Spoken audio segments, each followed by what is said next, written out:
ዛሬ ውጥረት ውስጥ ካሉ ሰዎች ከአንደኛው ቡድን የተሸረበ ቀፋፊ መረጃ አምልጦ ወጥቷል።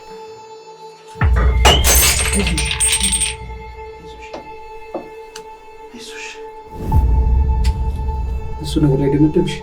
አዎ ውዴ፣ የመጀመሪያው እንደሆነ እዛ መውለዱ ለኔ ተሻለ።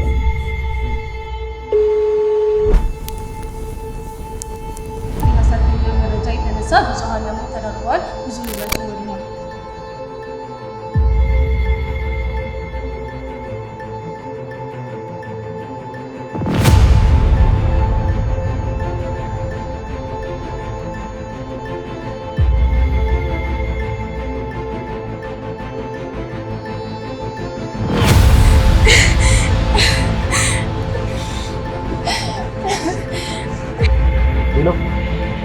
ሄሎ ወንድም፣ ኧረ እባክህ ተባበረኝ።